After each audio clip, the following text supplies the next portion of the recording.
শুরু করিতেছি মহান আল্লাহ তাআলার নামে, যিনি পরম করুণাময় এবং অত্যন্ত দয়ালু।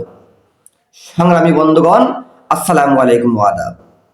দেশে বিদেশে থাকা বাংলাদেশ আওয়ামী যুবলীগ, কৃষক লীগ, শ্রমিক লীগ এবং আওয়ামী লীগের অঙ্গ সংগঠন, শক্তিশালী সংগঠন বাংলাদেশ ছাত্রলীগ, যে ছাত্রলীগের হাতে বাংলাদেশের জাতীয় পতাকার ডিজাইন করা, বাংলাদেশের মানচিত্র করা, সেই ছাত্রলীগের দেশে বিদেশে থাকা সকল কর্মীর উদ্দেশ্যে আজকে আমি দুই একটা কথা না বলে পারছি না।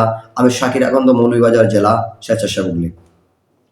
সংগ্রামী বন্ধুগণ, আপনারা দেখতে পাচ্ছেন ইউনূস সরকারের শাসন আমল, দখলদার সেই ফ্যাসিবাদী সরকারের শাসন আমল ৭১-এর সাথে মিলে যাচ্ছে, ২৬শে মার্চের সাথে মিলে যাচ্ছে। রাস্তায় যেভাবে নারী নির্যাতন হয়েছিল, সেভাবে নারীরা আজকাল রাস্তায় নির্যাতিত হচ্ছে। সংগ্রামী বন্ধুগণ, আমি আপনাদের রাজপথে এসে জীবন দিতে বলবো না, আমি আপনাদের রাজপথে এসে অশৃঙ্খলা করতে বলবো না। ডাক আসার আগ পর্যন্ত আপনারা অবশ্যই অবশ্যই অবশ্যই অপেক্ষা করবেন।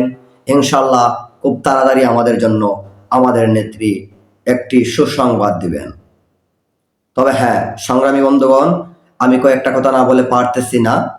আপনারা অবশ্যই সোশ্যাল মিডিয়াতে সবসময় এই দৃশ্যগুলো প্রকাশ করে রাখবেন এবং গ্রেড সহ কখন কিভাবে কার উপর কিভাবে নির্যাতন হয়েছে সেই দিকে আপনারা চুপ রাখবেন এবং আপনারা আপনাদের প্রত্যেকের আইডি থেকে আপনারা সেইগুলা